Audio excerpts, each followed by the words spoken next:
Time to check my morning emails. Ooh, something from a hotel for Bronycon.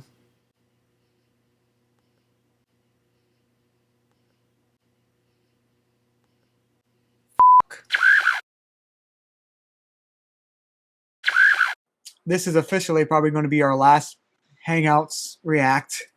Hangouts based React. There'll be other Reacts, but not through Hangouts, and probably more frustrating. But we had a good run, Hangouts. No, seriously, Hangouts was like probably the best product and revolving around Google Plus. Like it stuck around for longer, and that was the one thing people still use, and because it actually was simple and worked for the most part. And I say that with all the problems we have, but still. Time for the era of Discord Reacts or something to start. Yes, please. And then we could make lots and lots of Discord jokes. Creeper. Lord, oh man. And we could blame it all on that spirit of disharmony. Well, like I said, I already tested the one backup of Skype because I know Daylover, you said you were having issues with before Discord, so I wanted to. So that's why I tested Skype just in case because Skype has issues, but it's like universal issues with everyone, sort of thing. But that recording thing worked, so there's that backup. But besides that, let's move on to other things. Hopefully less stressful things, and hopefully I have no other updates with hotels things. All right, but who wants to read? Because I still feel like I don't in state of mind to read all of these. All right, I'll do it. Saturday was the day. Yeah, I would say like we're still doing this more freeform. We always got it, but basically I would say go for about 2 hours / 2.5 hour intervals because the first one starts with like 9:30. Like okay, which is just starting enough where you get a decent chunk. Yeah, like say from 9:30 11 or something like that. Just a reasonable amount. 9:30 to 11, and just pick out a random chunk from there, or a specially chosen chunk from there for us to talk about. Just whatever catches our eye, because also we have a lot of things. There'll be a lot of repeat events and stuff like that. Okay, so the first couple hours we have the Hall Cosplay Contest Judging, which is the attraction there that we have the chance to cosplay or to judge. Because, fair warning, I'm only coming in my second opinion outfit. That's as close as I'm going to get to cosplaying here. Great to have your new hoodie on, though. Yeah, my special surprise outfit, I guess you'd call it. Our second day hoodie. I'm going to wear one, too. Yeah. So, okay, I'm going to guess that's a roundabout no, then. 9:30 is probably going to be early. Yeah. I'm going to be getting breakfast then. It's sleeping on these days. Yeah, so, you're sleeping for sure after Bronypalooza has partied you out for like the second night, and you're just like, I can't handle all the party. Oh God, I need aspirin. Okay. Match game, Pony Edition. Experience the classic game of fill in the blank with Princess of Love, Britt McKillop, and Rebecca Swachet. Swachet. I forgot there's no accent mark there. Okay. It's 1 hour. Okay, fill in the blank flank. I don't know. Does anybody have any experience with this one? I'm well, match game is for single people, so I don't think not like date matching, like, hey, what goes with what? I have no idea. It's a trivia thing, but I mean, like... I don't even, like, I could be interested in the thing, probably not, but it's like, we don't know anything really about it. Yeah, like, cause I mean, there's times where something like that can be pretty fun and, like, flex your trivia muscles, and there's times where it can be really dry, I think. Yeah, the back on the ye old school days of always playing, like, Trivial Pursuit. Yay, Trivial Pursuit. I mean, I was always quite cheesy. But then Yahtzee came over during high school, and I'm like, I'm all about the luck roll. I'm all about the dice roll. Give me those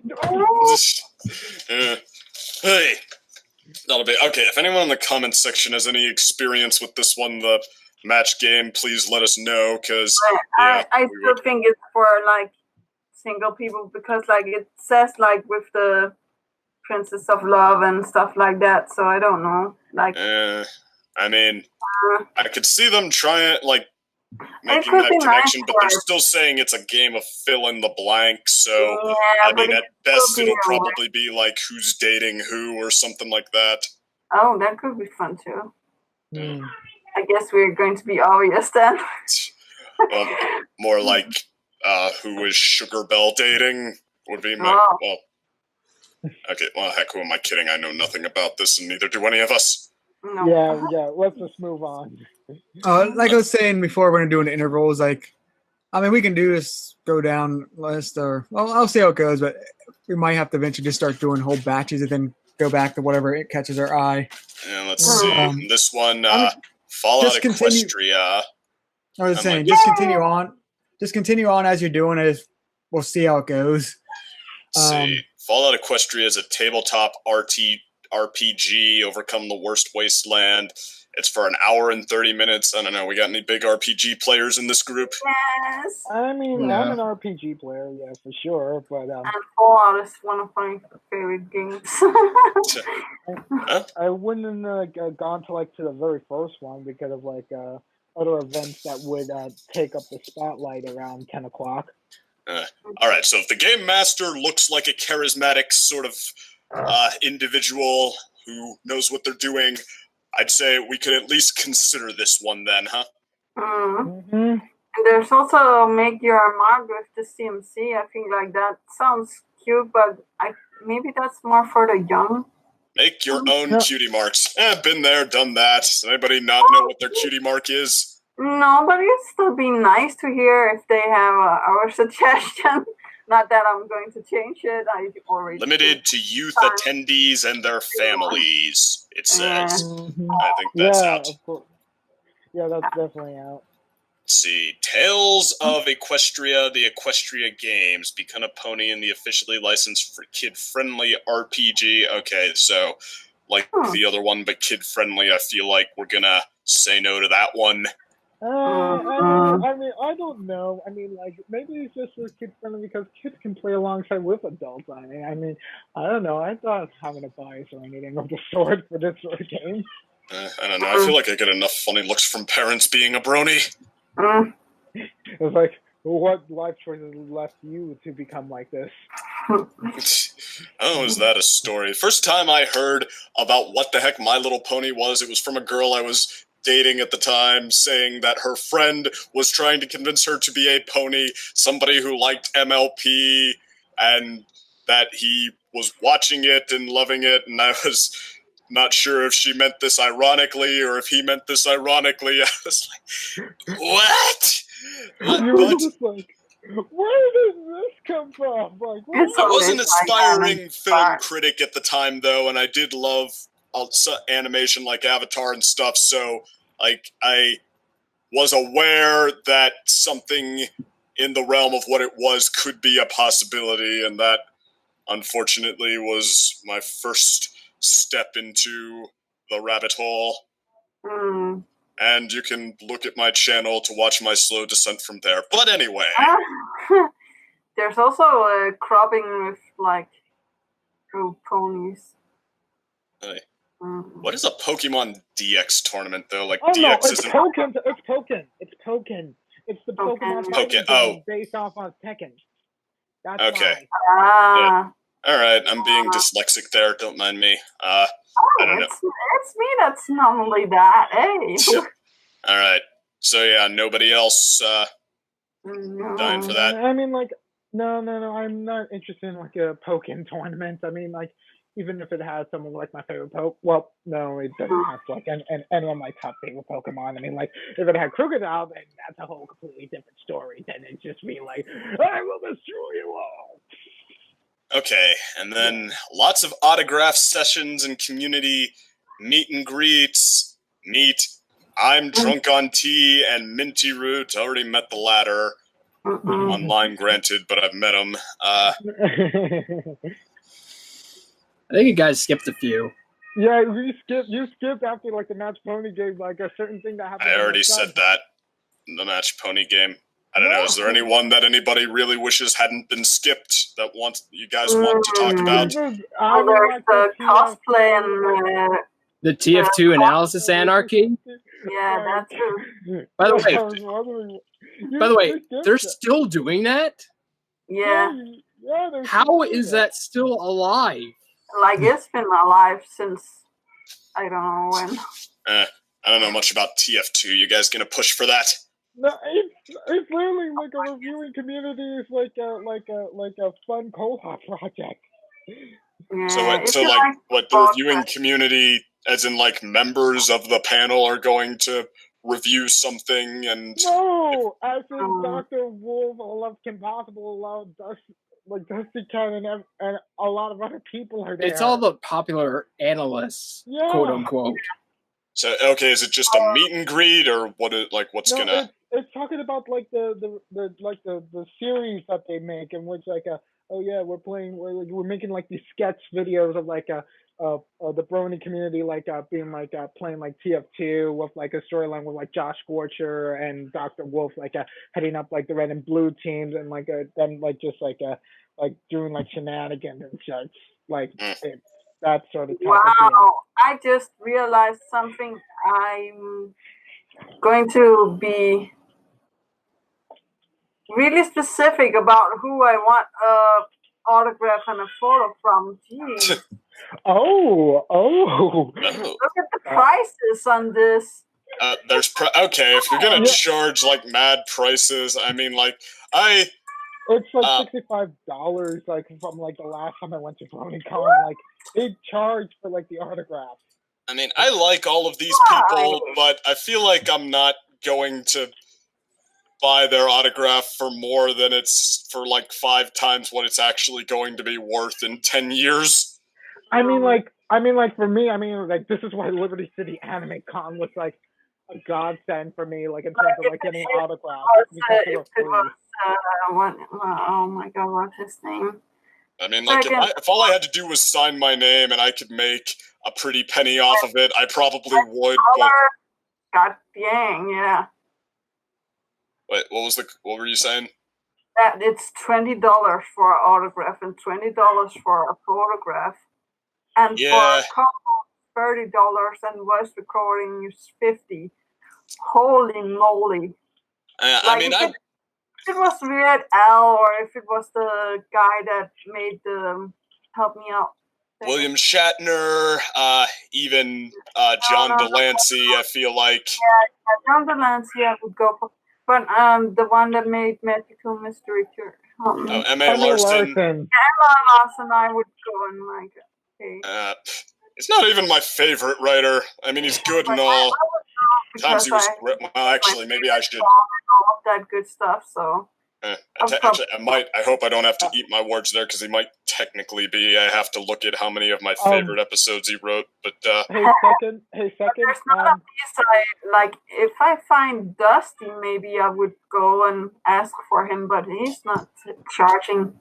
Okay, so one at a time here. Unova, what were you gonna say? Gator, that is. Yeah, the Moon Hall, coping with limitations through Pony. They're premiering like Snowdrop. Okay, so does anybody want to stop by and watch the convention screening of Snowdrop? No. I mean, it sounds like it's going to be one of those, feel good little. Hey, let's talk about how this is inspiring and such. And I mean, that's a good thing to do. I feel like I've personally seen that and don't currently need it right now. Is there somebody who feels like they would want and need that and or need that? No. Let me see. What time is it? What time is it again for it? 10 a.m. 10 a.m. for all these. So it would be the first thing we do. Mm. Mm. Oh, Emily Larson has 2 autograph sessions. That's good. Yeah, I don't know. I don't feel like I need M.A. Larson's autograph. I feel like I'd love to hear him talk about what he does in his writing process and talk old times on this show. I mean, I'm going to go and get that. I don't know. Like, I want to learn about his creative thought process, not you can ask him about walk that. on. You have to be somebody. You have to be a few specific sort of people to get me to kiss the ground you walk on. Not that it's a small range, like I have more than my share, I'm sure, but yeah. I'm sad to say, but I'm not. So wait, what time? $20. What time are we currently at? Yeah, 10 o'clock. I mean, we're going into 10:30, but then we pushed it back into 10 because there was more stuff people wanted to talk about. So yeah, because like 10:30 is really just a lot of games and the community signings for people. No, I was trying to although find the where Discord fixes everything. Write about how Discord would fix a random episode of MLP. Okay, the critic in me with my series talking about that is really tempted by that one. The critic and the jokester in me making all of my hilarious quips about what would fix this or that. I'm tempted, I will say. Yeah, that could definitely be like something more tempting, and I would definitely be like, I'm here to support him, like venting out or like bringing out the laughs with this one. But aside from that, it's just generic community meet and greet and the signatures from like Gabe, Michelle Krieber, and Andrea. Okay, so we can all pass on that one and stick to whatever was going on for, like, if we do anything that goes on for an hour before that, we can just stay at that. For like only like a little bit, but then go to the 10:30 one at the Pass Hall. The 10:30 what? The Pastel Pastures. That's where it's at. Pastel Pastures. BCC 310. Okay, so we need to choose then, I guess, for this one. Would we go to Discord Fixes Everything, or would we go to TF2 Analysis Anarchy, or Fallout Equestria?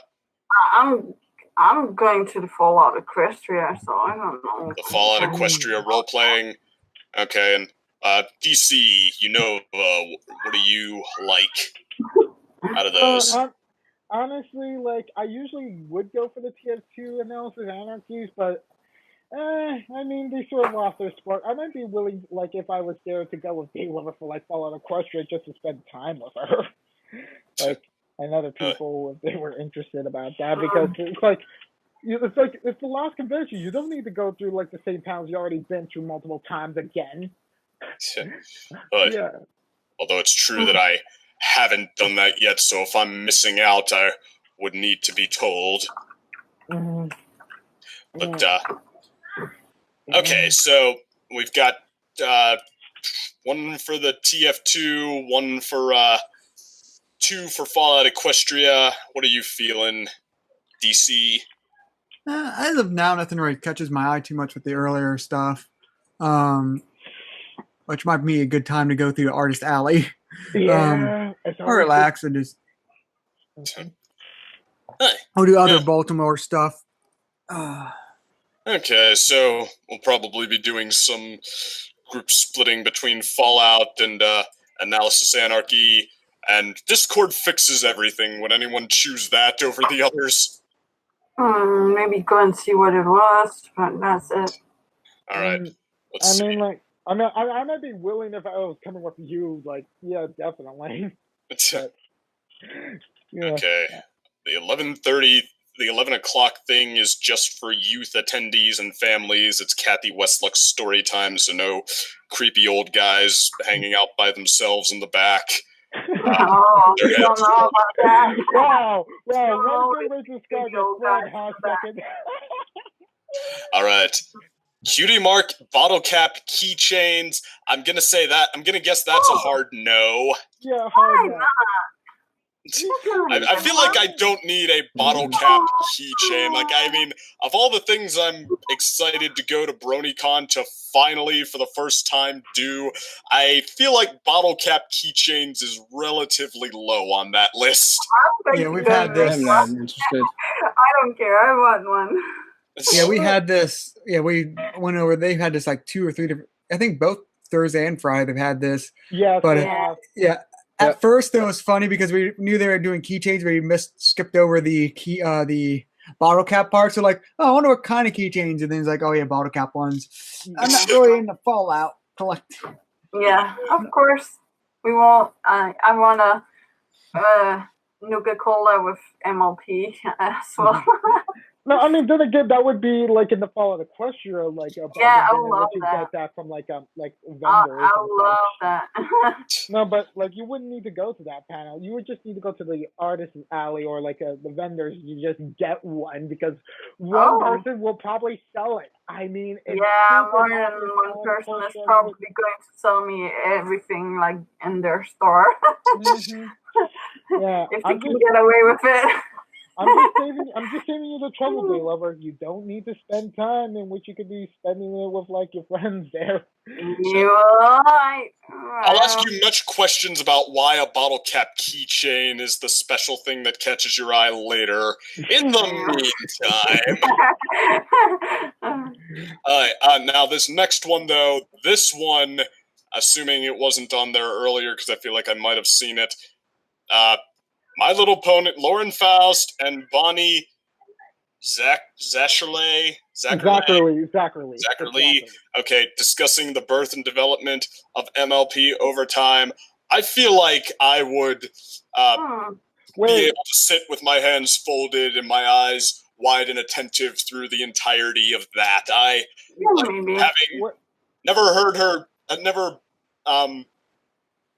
seen her speak at some kind of length in some videos and how she can carry a point fairly well. I feel like I would be interested in what she has to say for this, the last Bronycon.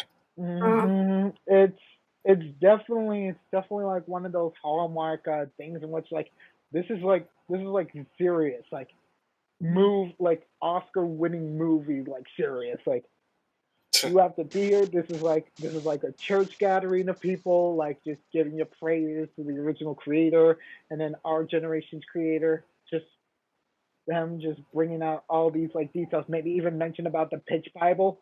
I mean, like really, any information about that Bible, the better. So, all right, is that one that we can count on attending together? Okay. Probably. Like definitely because like at 11:15, like the only other competition is like Rifting is Magic, which that's not really that interesting to me. Riffing is magic. Where's that? Oh, it's 11:15. Yeah, like. Okay. Worst pony. Granted, I would be interested in seeing what they chose. Riffing is magic. Like, I could sit in on the first 15 minutes of that before Pony Origin starts, like, just to see, but, I don't know, like, Saber Spark, I must be into real specific members of the analysis community, because, I mean, I feel like I haven't seen a whole lot of Saber Spark. He's not in the analysis community, man. Or okay. He's like a generic the content community in general. I mean, I'm blending the people I watch too easily under one banner, but yeah. Yeah. Aside from that, like, there's this funny pony fic. There can only be one. Pick out the best fanfic ever, and I've barely been into. I've barely read any fanfics. That was the one portion of the community that I was pretty thoroughly like, I'll just stick to my corner, thanks. Yeah, I know a couple, but I don't know if I'm like, if they have like a top 3 you can choose from, maybe I will give my vote, or else I will be like, yeah. I mean, like, for me, I only really know Past Sins, Changeling fanfiction from with like Caramel as the main character, and Fall of the Equestria with like Horizons as well. Yeah, if I could put in a one where it was musical, there's a heavy metal version of the background story of the Crystal Empire and stuff like that. I would love to put that there, but I don't think like that's it wouldn't count. I mean, granted, I've supported a couple of friends' attempts to branch off into fan fiction, and even been happy I did. Sometimes, like Calliope Pony picked it up, and I felt like she had a couple of inspired ideas that worked pretty well. But on the whole, fan fiction has not generally been my thing. So I don't know. Would anyone pull for that one? I mean, like maybe, like if the riff theme isn't really as doesn't really have good choices, I would go over there for like a bit, but it's kind of like I would only be there for like a little bit of time and then go to Pony Origins. That's just how. Okay, so it sounds like we're gonna be doing one of the two things at 10, and then that we have as the front running, and then we're gonna be heading over to Pony Origins for what sounds like either must see or borderline must see for the people here. Mm-hmm. Okay then. Moving on, we have a bunch of things that would happen while Pony Origins is still going on, so that's a no, especially since more overpriced autographs and. I'm going to. Oh my God! 12:30. Look at 12:30 in the Moon Hall. And Dancing in the Moon Hall, how to become a furry, I already know how. You just enjoy anthropomorphism, and this song is over. Okay. I just want to like slam my head onto the wall because it's just like I was asking that question so much in the chat room, and no one really knew how. No one knew how, and it's like, and after 2 years of being one, and it's like, oh, now we're gonna have like, okay, I know the Brony fandom feels like it's over, but there's another community you guys can join and still have all these pastel funds. It's the furry community. Come on, don't be shy. Come in. But the furry community and the Brony community is two different things. Yes, they are. Yes, they really are. Completely different, and I'm not a furry. No. I tried, but I'm not.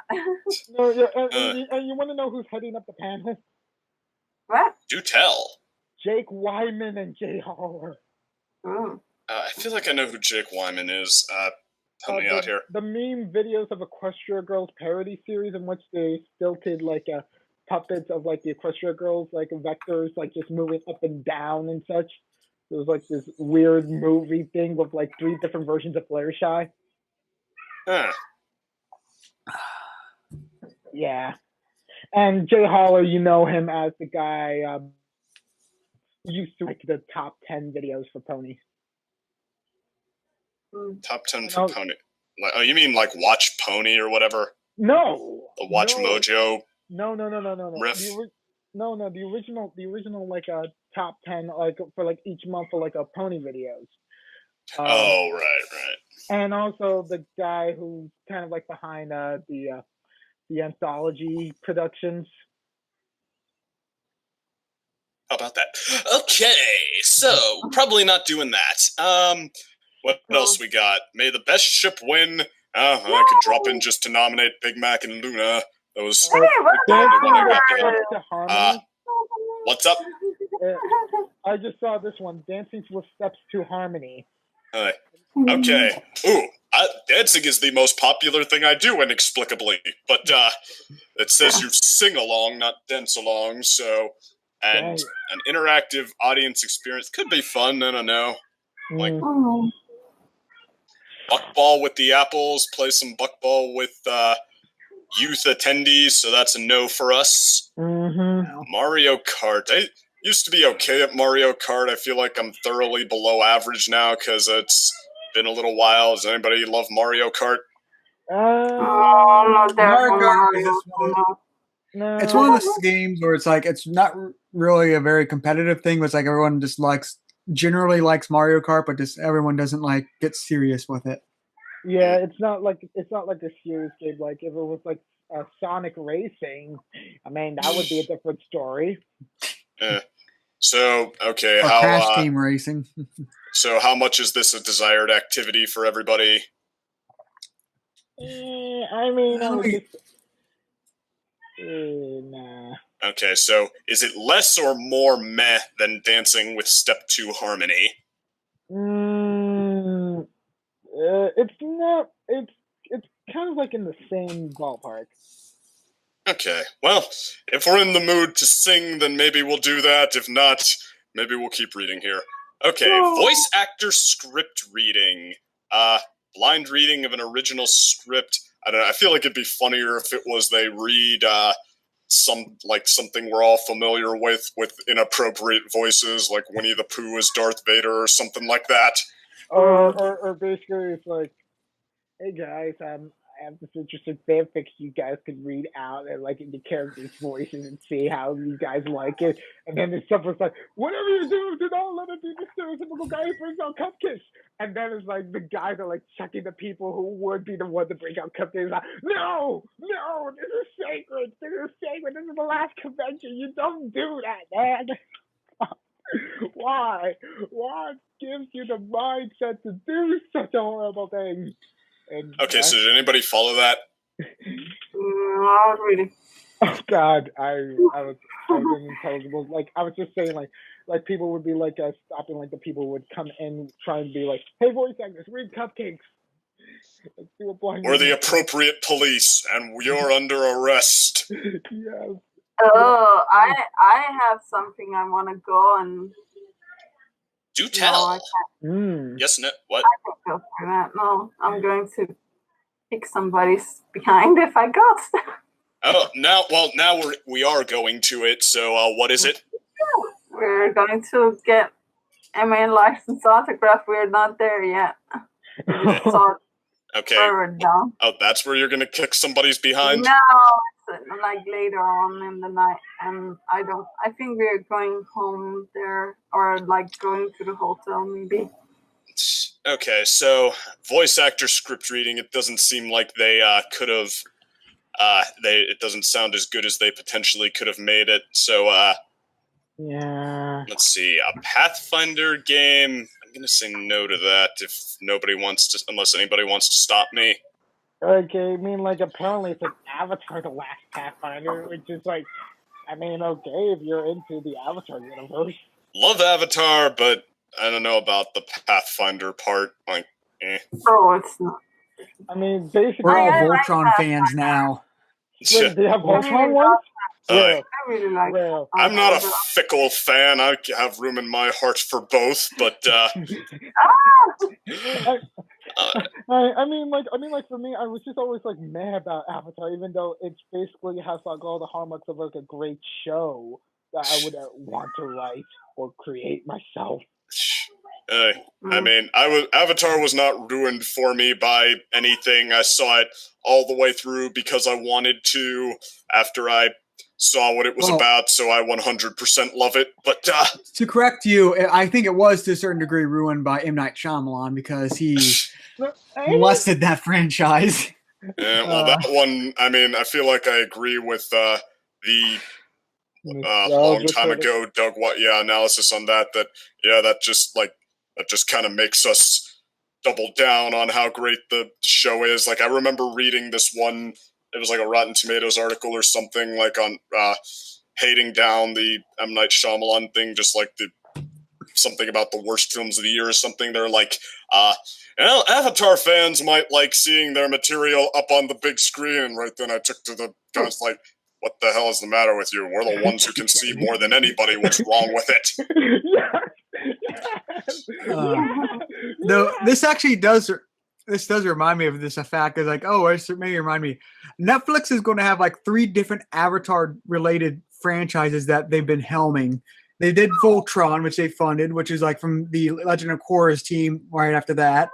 And then they have the Dragon Prince. This is from some of the creators of the original Avatar, like some different writer. And then they're going to have the live-action Avatar: The Last Airbender like TV show. So it's like someone at Netflix HQ must really like Avatar. Yeah, well, I mean, the teams they've cranked out quality products so far that have a fan following, even though they seem to be fickle fans on some level. But that aside, okay, so probably not the Avatar Pathfinder game, though. Like, I'm not reading a strong objection to my... I'm going probably to see what it is. I like Pathfinder. I mean, maybe I need to gain a better understanding of what that is, but, alright, let's see, Pony Finder, One Shot, Rubber Charm Bracelets, Quill and Lefty's Lip Sync Battle. I feel like lip sync battles, unless maybe there's a novelty that will someday wear off, but it hasn't for me yet. I have a lot of fun with lip sync battles, so I would do that. Would anybody else? Yeah, I'll try. No, not do it. Like go to watch it. It's not an audience participation thing. Not really. Yeah, for sure. Yeah. Okay, I got a yes. I got a no. I've got Quill lip sync battles. Yep, Quill and Lefty's lip sync battles. Maybe not. I mean, if they cook up something good, it could be very worth it. But I mean, I guess there's always the possibility that they won't have the gusto that some of the celebrities who do lip sync battles bring to them. Well, celebrities have to become expert at it. Really. Okay, so we've got like 3 possible meh whatevers. We've got one polarizing one that 2 of us like. Scrolling down that list some more. Autograph session, Lauren Faust. Okay, that's the one that maybe could get me, because not only is she going down, let's face it, as if not the name of this franchise, then one of them.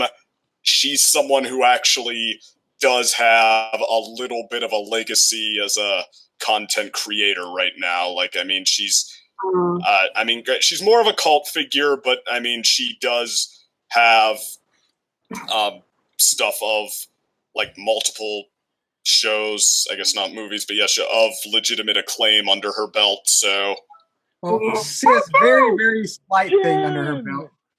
Huh. I mean, she's got involvements in Powerpuff Girls and whatnot. Like, okay, my point is, if you have to drag me to an autograph session, please make it that one. I want to go for him and Lawson as well. Can we all hear Jen? No, hey guys. Jen. Oh, I just heard her. Hey guys. She lives. I live. But unfortunately, I've got 5 minutes. My backyard will self-destruct in 5 minutes. I've only got I didn't want to completely blow this off because I got drafted to help my mom with the backyard stuff again. And by the way, losing a battle with a spray paint can. But anyway, I got 5 minutes. I got 5 minutes. What's everybody talking about? What okay, carry on, Brave Soldier. We're on a 3-way tie here on. Well, I mean, we're looking for stuff to do in the Saturday midday range. The maybe not votes on the table are Mario Kart, Dancing with Two-Step Harmony, which is an audience interactive sing-along, not dance-along. So okay, but could be fun.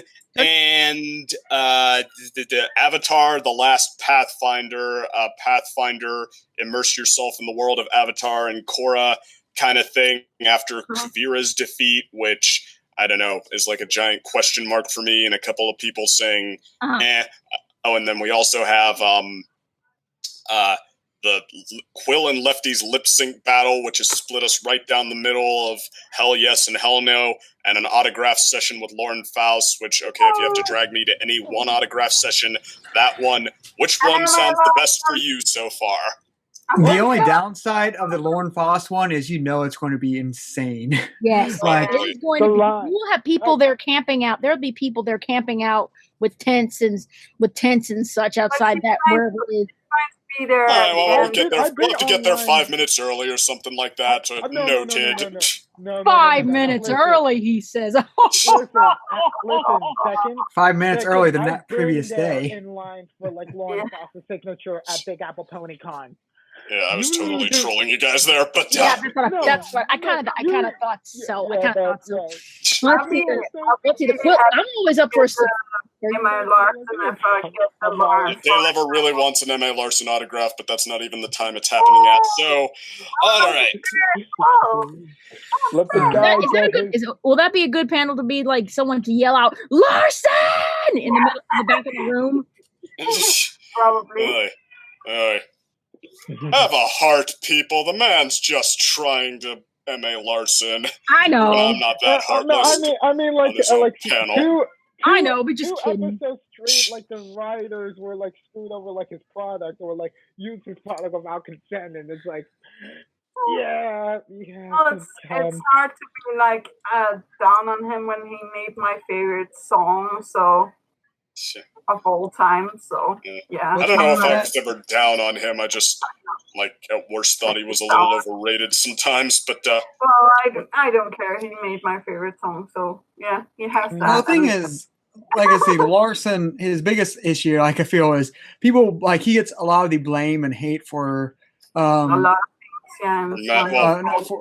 For Magical Mystery Cure, where that was a production level decision, and of course it's rushed and has issues, but you can't blame him for that. If he had 2 episodes, the only one in this fandom that likes that episode. You're not by any stretch, but yeah, I felt like from what he said that in a way, it's almost he almost should have gotten the story credit instead of the writer credit, and it should really be considered Megan McCarthy's episode. And on that note, noticing the similarities it has to Crusaders of the Lost Mark, and that Amy Keating Rogers said right after Crusaders of the Lost Mark, I thank Megan McCarthy for the wonderful episode she made out of my script. I wonder if the individual problems I had with both of those episodes are really just one problem. But, Is he the one that made the songs? I think that was Daniel Ingram. Yeah, Daniel Ingram creates the songs, you know. Do we have him on the autograph session somewhere? Not that I know. Let me see if he's a guest. Okay, but M.A. Larson definitely deserves some credit for the creation of your favorite episode there, so yeah, I feel like you're getting his autograph. He did write Amazing Fences, right? I wonder autograph for the other guy, but is he on the guest list at all? No, it doesn't look like the song got. Daniel Ingram doesn't seem to be on the guest list. Oh my god! It sort of makes sense because he's a Canadian, working. Oh, they all of them are Canadian, but he's one of the ones that pretty much usually always stays up in Canada, besides a few events. And usually what he does is he Skypes a call in with the other things, because he'll do that, but he'll rarely leave his studio space. I'll be in my studio. Oh, well, whatever. Okay, anyway, we had Jenn here. Okay, what's your vote go to so far? Pony Pathfinder, Mario Kart, voice acting, or second. Darn it, people, you threw me off there. Okay, well, you ruined our Jenn opening. Our Jenn attendance. We missed the blooming of Jenn. She will. We'll be right back after these messages. Okay, so otherwise though, Simon Says with Starlight Glimmer. That's another youth one. Yeah, I feel like that's all we're gonna get. So the 4 or 5 things we mentioned there. What's everybody's first place? Other than getting lunch, which I have a feeling we're going to be doing in this time span. Checking in. Getting a horse-shaped pancake. I mean, for me, if I was going, I would have just gone to the Moon Hall at 12:30. Just be like, I know about the furry stuff. I just want to see how they introduce the topic. That's it. That's the only thing interesting. I'm not going to touch it with a 10-inch pole. No. Okay, so this sounds like it's a. I don't even know what you guys are talking about, and it sounds like we shouldn't follow this up, frankly. So, okay, I'm just going to, assume that we'll be getting lunch around this time. And what time specifically? I just want to make sure.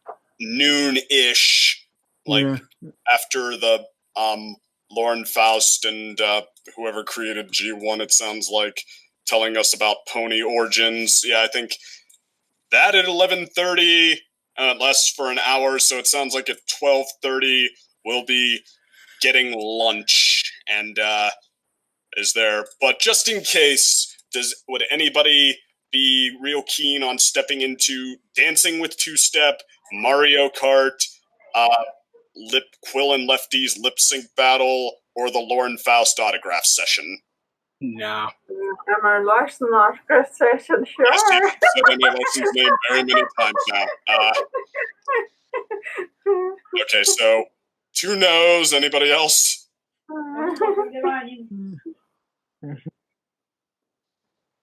Okay, so yeah, I would say a break. Yeah, like that's one thing is like that's a lot of events that like I might step into, but I won't stay for, sort of thing. Just to see how long the lines are, and if it's like impossible to choose only one, maybe you would go in one line for autograph, and I'll go in our line. I'm thinking about like maybe just like go in and try for like the Avatar: The Last Pathfinder, but.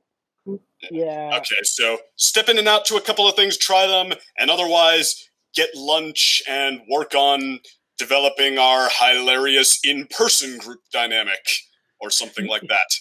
Yeah. Major bonding stuff. Major bonding stuff. Yeah. Okay. And then also, go ahead. I just want to preface because you keep saying like how there's a lot of mad reaction to this. I'd probably be more excited about a lot of these things going through, but like right now I'm a little dizzy after the stress from morning.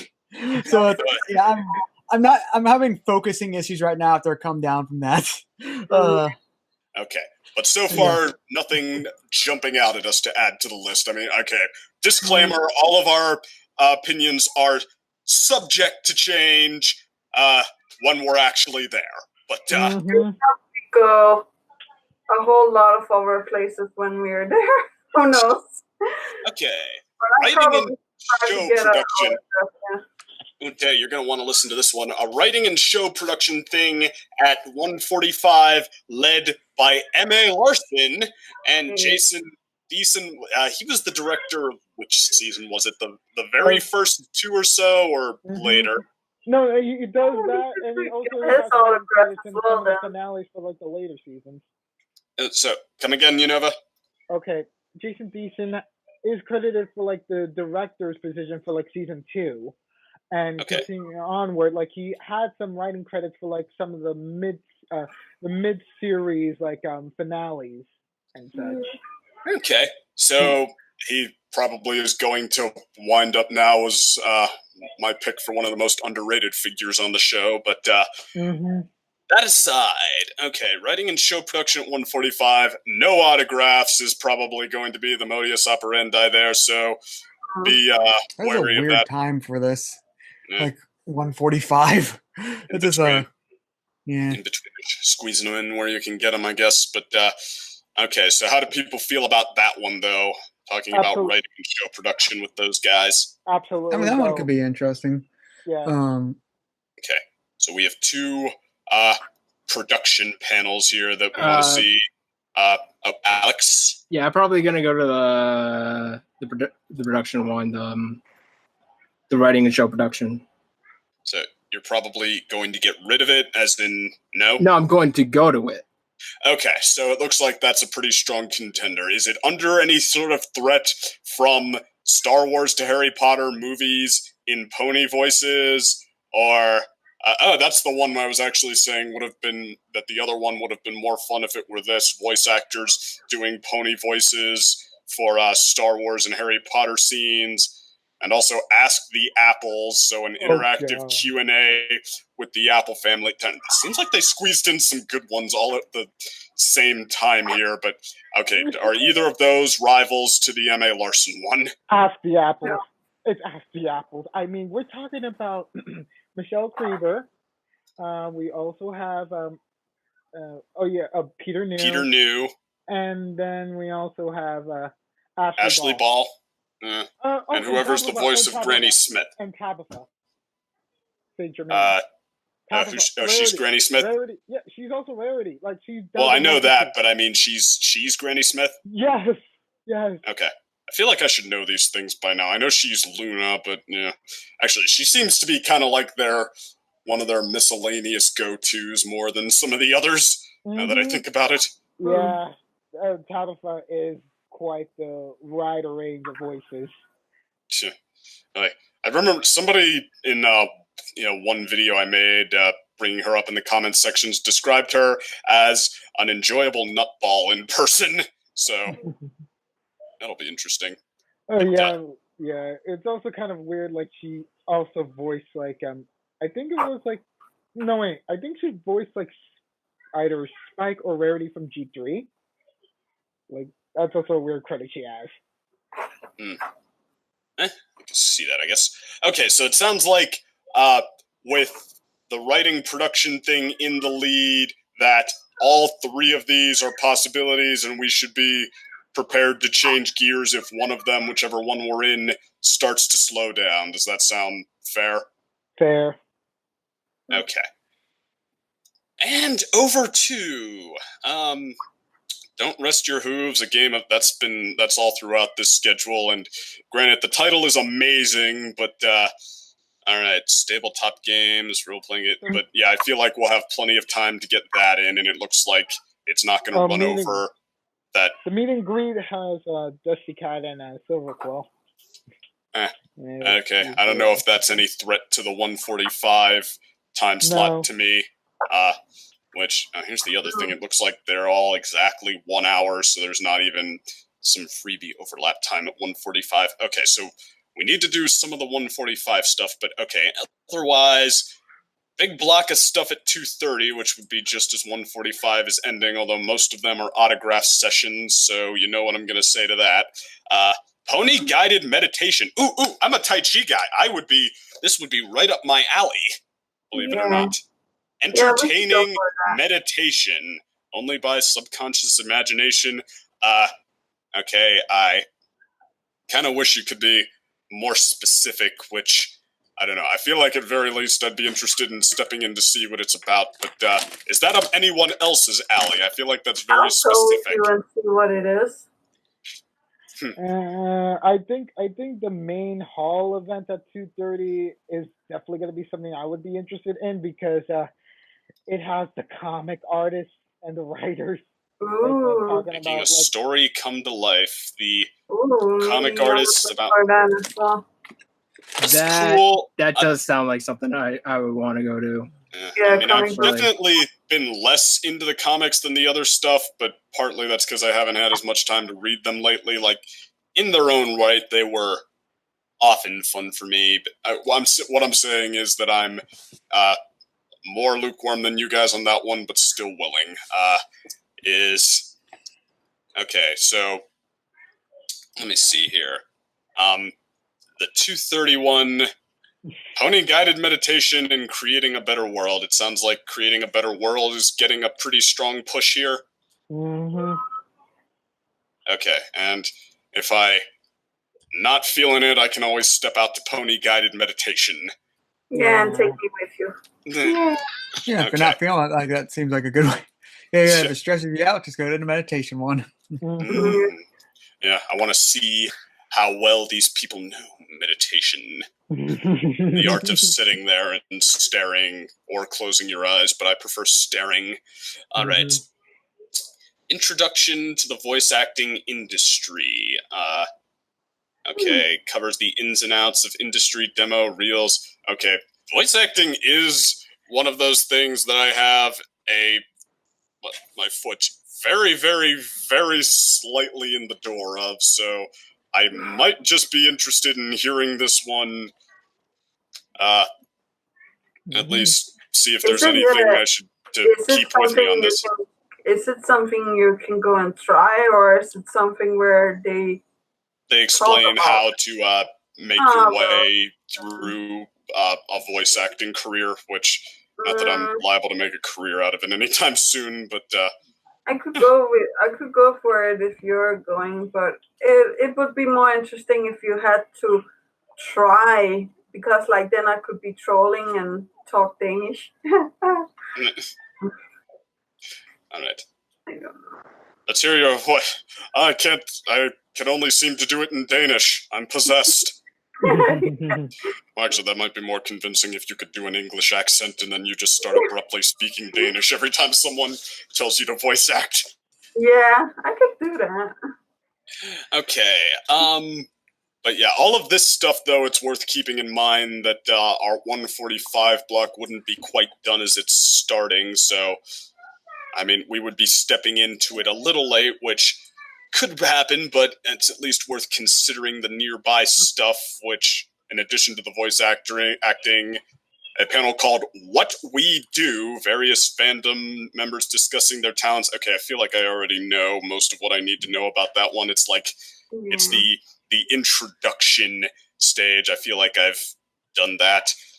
Magic, I've barely been taught how to play Magic. I don't have my own deck. I got my deck stolen a long time ago, so no. Like, if The one it's thing a Part 5 Vanguard tournament, then would be completely different, and I would recommend people to go in and try out Vanguard, because, like, seriously, it's a lot more fair than Magic is when it comes to, like, deck building and, like, and how easy it is to get mana screwed. Like, seriously, Magic is not beginner friendly in the slightest because of that aspect. Just, yeah, I have my attention if it were a Yu-Gi-Oh tournament, because I've been dragged back into that one, but yeah, dragged back into Yu-Gi-Oh! Just like, no, get me away from this place. They're having an all-day tournament. I blew so much cash on it already, and my cards are hopelessly outdated. And then somehow I won the first Rift tournament we did over Gator here, whose cards were not dated, and even if the only reason was because he, was like so obviously the winner that he overlooked something obvious he shouldn't have done, and allowed me to sneak in. And we'd had the same match with the same decks just a couple of days before, and I'd gotten curb stomped, so it was like I had the Rocky Balboa match, but and now I've retaught myself Yu-Gi-Oh! And grown moderately accustomed to the modern-day game, and who knew? Just when I thought I was out, they pulled me back in. Yeah, and you got your girlfriend into it as well. Yeah, I got my girlfriend into it, so, like, Yu-Gi-Oh! Has gone ponies on me all over again. But Magic is not Yu-Gi-Oh!, so there will be none of that. The final Bronycon PMV contest results... Year's best entry into pony music videos. Ooh, I should submit my times. They are a changeling music video. No, I shouldn't. Moving on. Zap Apple painting. No. Stick pony RPG.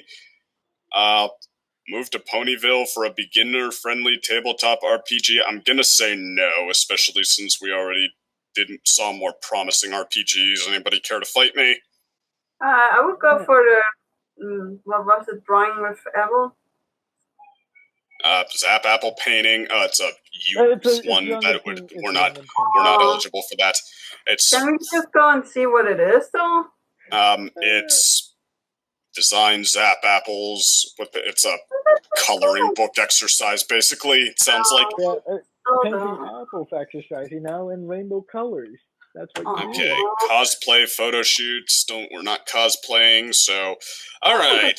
4:00. Besides another autograph session or two, and you could get your M.A. Larson one potentially. Lauren Faust, stories and experiences. Learn more about just her. To go back to the Zap Apple thing, it's one of those. There's several events that are in the Crusaders Clubhouse, which is limited just to the youth attendees. Yeah, that's what I've been saying, that we're not eligible for those. Yeah, I just wanted to clear up like that. That's like, that's more family, because there's a few events that, they're like that. Yeah, but they're not holding us out, right? We can go and see what it is. They would ask us to leave, I think. Yes. Yeah. I mean, you can try if you want, but they might.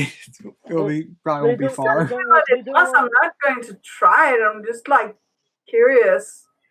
I have a feeling it's literally just painting apples to make them. Well, then I got my curiosity Yeah, That would be interesting though if you could use like edible paint and then actually have like edible apple painted. Edible sap apples. Hey, that sounds like a Looney Tunes sketch or something. Like you paint food and then eat it. Yeah, like they do that with the 3D printers now. They're printing food. Actually. Oh God. Okay. I always felt like we were in the future since I turned 18. I feel like I'm not ready for that far yet. So moving on. Okay, so Lauren Faust stories and experiences. We are already getting a Lauren Faust panel that we're probably heading to. This one, though, seems like more her personally, and I feel like I could go for that. Like, I would kind of be interested in seeing what this meant to her and, like, how that does and doesn't match up with what it is now and all of the above. Like, that could be interesting in its own way, so, I don't know, yay or nay? I would probably go if you're going, but it's not that it's interesting me that much. Like the other one with her sounds more fun for me. The other one has Bonnie in it, which is like basically like the much more mature perspective of like this is a girl, this is a woman who's like who really liked the idea of like playing with like little toy ponies, like, and like wanted a pony herself, like when she was really young, wanted to give that gift to like young kids and such. Like that's the thing that makes that into like a very big event. While this one, like, you could get into some really deep questions about like Lauren's like journey to like where she is now. Maybe stuff about like maybe like the Medusa movie that was supposed to be a project that she was going to be working on. Maybe that's long in the can, yeah. She was on Samurai Jack. She was the no. She didn't work on Samurai Jack. She worked on Powerpuff Girls. Well, her husband was on Samurai Jack. I feel like that is her Gennady, however you pronounce his name, is her husband, right? Or no, that's Craig McCracken. I'm wrong again. Yeah, Craig is about Foster's Powerpuff Girls. Gendy is for Samurai Jack and New Savage. Yeah, that's what I'm saying. So, like, yeah, Gennady is not her spouse. Craig is, which so. Yeah, no, don't mind me. But no, she had no help with. She had no say in Samurai Jack. No. So yeah, okay, so. No. Who's voicing the love interest, the girl then? Wait, you thought Lauren Faust was the voice of Ashanti? Who's Ashanti? Somebody else. That was Tara. Oh, okay. Whatever. Yeah. I'm just like, Lauren doesn't do voices. Yeah. Oh. Moving on, though, what was I going to say? Well, define mature, though. I feel like you said that about the G1 lady, because, I mean, I feel like the stuff she created wasn't as mature, per se, as Lauren's show.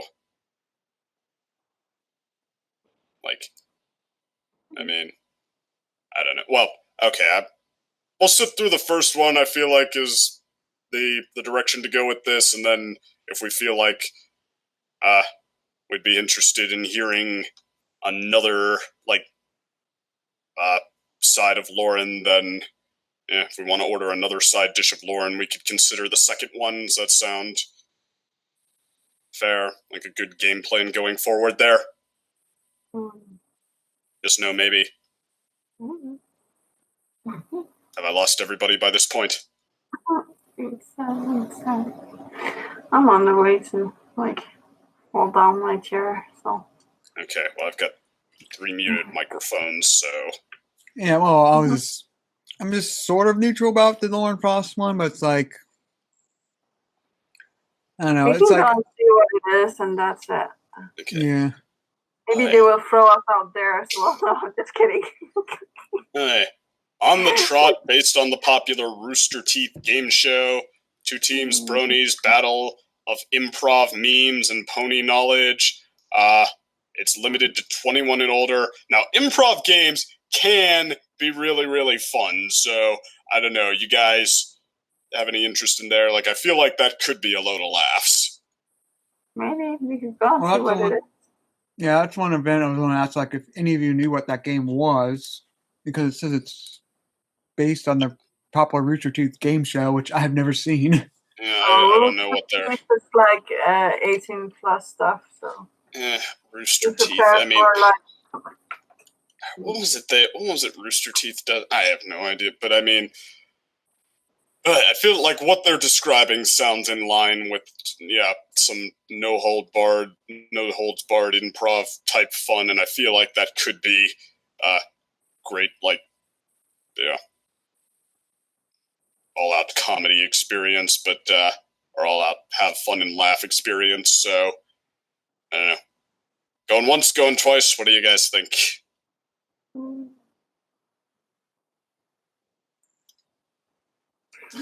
Okay, solid meh. Well, like I said, it's sort of. I'm confused what it is. Like, but like a lot of the more chaos, I think they're chaos panels, which are more the adult-oriented ones. Like this one's sort of least interests me, but like, I say if I wanted to sit down and relax, that would be like a great panel for that, where it's like I sit down and sort of casually watch it, but just sort of like get off your feet for a few minutes, sort of thing. Okay. Let's see. There's also Brony's React, customizing My Little Ponies, how to create bushable custom pony figures. Okay, and then brushable. Oh, brushable. I'm dyslexic today. I'm sorry. Let's see. I'm rubbing off on you. I was calling my mom. Did I miss anything? Let's see. Do you have any interest in On the Trot, the popular Rooster that show? I might go to. What? That I might go to. Okay, so push for that is the thing we do after the what did we have right before that? Creating a better world and or pony guided meditation and what was it? No, that was pretty much it. Okay, so then we have okay, does anybody like Brony's React or tabletop games or I like canvas paintings that cost money to participate in? I don't have any interest in that. Does the Brony's React cost something to participate in? No, the painting does. The painting? What is? I might be interested in the Super Smash Bros. Ultimate Charity Tournament. That's a charity I can get behind, and Super Smash Bros. Is one of the few games that I can play even a little bit. At what time do you see that painting stuff? 4:30. I feel like you might be the only one who really paints here, so. I mean, I might do that. See what it is. Yeah, like I said, I might do the. Go on. No, I'm done. I was gonna say I might just do the painting thing just because if it's, I want to do a few crafting panels, and that seems like one like I won't do well, but I can do as a souvenir. The only one I can see at 4:30 is swap meet. Coverage for beginners, autograph session, cafe list block. Okay, well, all right, but okay, so while we're messing around in the meh of that, well, if I could find where it was and figure out where you guys are. Okay, well, putting something forward, does anyone have any interest in My Little Karaoke or Super Smash Bros. Charity Ultimate? Because karaoke is almost like a must-do group bonding activity at some point. You never really know someone until you've done karaoke with them. Yeah. And appreciated each other's beautifully terrible singing in your own unique and special ways. Yeah. So, I just picture. Do I have any? You expect what? I just got an image of like three like you, me, and Alex are doing like a very poor rendition of like the siren songs from like Equestria Girls. I just pictured that and I just started laughing. Yeah, we've totally got to get some stuff. Like, heck, if we ended up skipping the karaoke event, then we have to go find karaoke on our own time or something. But yeah, I feel like that, followed closely by the Super Smash Bros. Tournament, is going to get a pretty hard push from me. So anybody else? Wait, I might go to the Smash thing. are we talking about like up to 5 o'clock? A what? Are we talking up to 5 o'clock right now? Yeah, the 5 o'clock. Yeah. I don't know where we are either, Jader. We're at 5 o'clock. Let's go. Yeah, because like I see 5 p.m. and I see science time. I see there it we had is. 4 o'clock and only a couple, and like we had a couple of things get a high end of math vote: the Lauren Faust stories and experience, the On the Trot, the Bronies React, and painting vaguely cut Day Lover in DC's eye, but yeah, it seems like okay. We have some things we might be able to do from 4 to 5 besides get dinner, which that might be a good time to do that. 5 o'clock though, we've got karaoke and we've got Super Smash Brothers, and it seems like we have at least a couple of fans, if not everybody. I'm still trying to gauge everybody who would like to do I'm that. going to go. I mean, karaoke is perfectly fine with me because I'm not like a competitive Smash player. I'm not a competitive player, but like I actually can, like, somebody who picked up the controller for the first time in Super Smash Brothers would lose to me every time. So That's of those two, I would be more interested in karaoke. Which me too, because I've not played Super Smash actually ever. So. All right, so. Yeah, maybe Alex and I will go at it in Super Smash Brothers, and then we'll, maybe not, and either way, we'll hightail it to some karaoke and have our fun there. Yeah, I mean, because like the karaoke is like an hour and 30 minutes, while Smash Brothers was for like 3 hours. So. Oh dang! Wow. Yeah. All right. So once we get knocked out in the first round of the tournament, then or second round if we're lucky, then we can, get our karaoke on. Yeah. Actually, that reminds me. It was like, it's like one of these random facts which I just find so surprising yet nice. Is speaking of karaoke, can you guess what the most popular viewed MLP video is? Ever? Yeah. Fun and D. Snowdrop, Lullaby for a Princess, Double Rainbow. I have no idea. I said when the wrap up is my guess. Well, that's from the show. He said video. Although clips of the show could be well viewed. I don't know. Lay it on me. The most popular MLP related thing is the from Equestria Girls to Welcome to the Show song on YouTube, which has 270 million views. Okay. I am very impressed that such a good team actually got that much respect. All because of Sonara and Taco Tuesdays. Yeah, well, wait, no, that's the first one they do. Welcome to the Show is the second one where they're like, no, that's the you didn't know that you felt. No, it's the big finale one. Wait, what? The big finale one is the most popular one? Yeah. No! No! That's the worst song they sing in the movie! No! That's like them rehashing what they already did, like moaning to the point where it becomes bland and but explosions. And then the Equestria Girls come in with their bland, stupid, wannabe meaningful song that, like, hey, let's come out with something that really is meaningful and really gets the audience hooked right away. Like the Cafeteria song started with that boom, boom, boom, boom. Or Awesome As I Wanted It to Be started with that sick guitar riff, and Rainbow Dash hyping herself up and hyping and hyping. So this song, this is going to start with really big, something really big. It's going to start with, I've got the music in me. Yeah, point both your thumbs to your chest in time. That's the choreography for this song. I've got the music in me. I've got the music in me. And then meaningful, hard-hitting philosophy like don't need to hear a crowd cheering out my name. I didn't come here seeking infamy or fame. Yeah, not fame, but not infamy or fame. You see, there's levels to this. And that drives me crazy. No! I'll just go well, to maybe the thanks Emma and Larson, and that's the one that interests me. The last thing I'm going to say because I'm going to bed. Night night, guys. good night. Bye. Good night, sweet day lover. All right. So Okay, back so up. what was I talking about again? I think I we're guess we'll on just have to move on before I remember it. All right. All right, so I guess we can move on to like what's at 5:30 now or Oh, 5:15. Yeah, I feel like there's nothing at 5:30 that's gonna beat the other options we have running till then.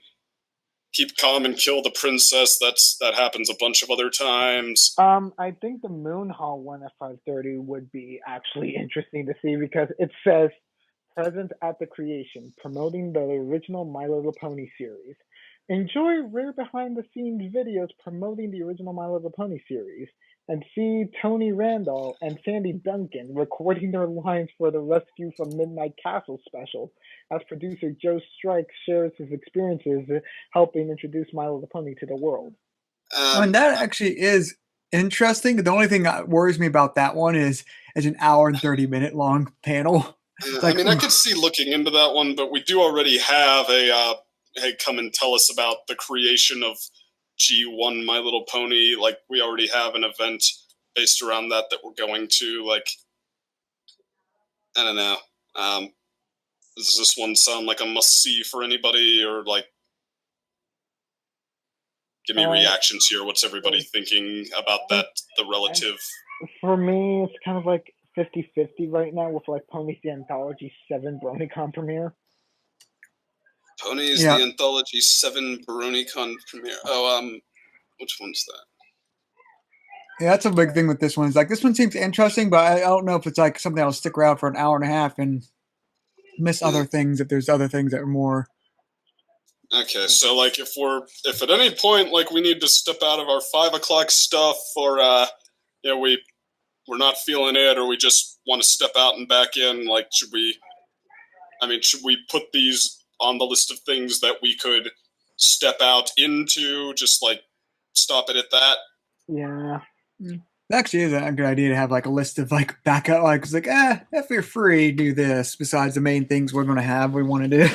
Okay, so we got a couple of backups, and plus these things last a while. I mean, and granted, we probably can't do karaoke for a full hour, and well, then again, we could watch. Okay, maybe we could. But anyway, okay, so we got that. We got a couple backup events, none of which I think will be threatened by drawing with a blank canvas. No. That's a kid one.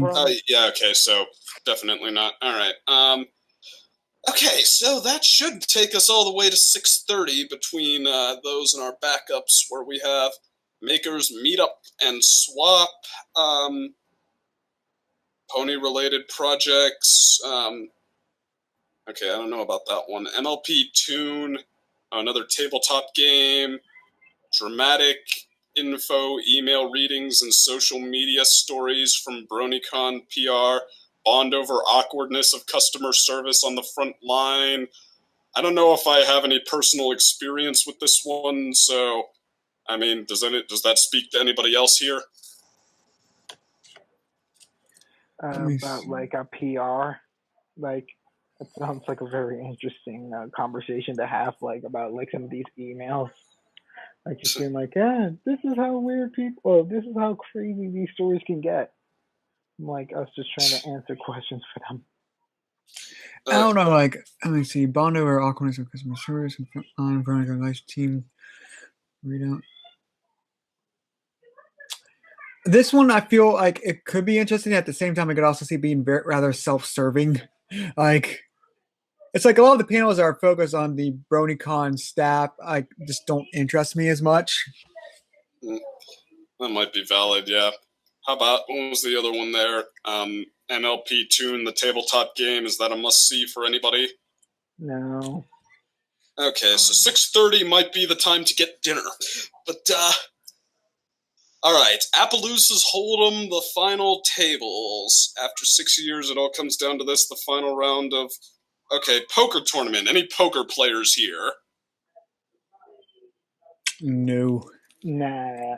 Okay, does anybody have a need to meet AC Race Best, Saber Spark, Jesse Nowak, Jay Haller, or Jake Wyman. Nowak is the one I know best of those, followed by either, I guess, Race Best and Saber Spark are about the same. I mean, they seem cool enough.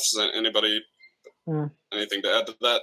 I mean, like, maybe like I would go there to see Jesse, like, and like Saber Spark and AC, but like, and like all of them like are actually like good enough to like go and spend some time with for like an hour. But that's just me. Like, I know all of them. Okay. Anybody else? That sounds like a dim maybe to a no. Yeah. Which one? Community meet and greet with Jesse Nowak and Saber Spark and AC Race Best. I mean, around this time, it doesn't seem like I'm going to many events, so I might just go to it. Yeah, the one thing with a lot of the community meet and greets, I'm not against going to them, but it's just like we already know a lot of community people to some extent.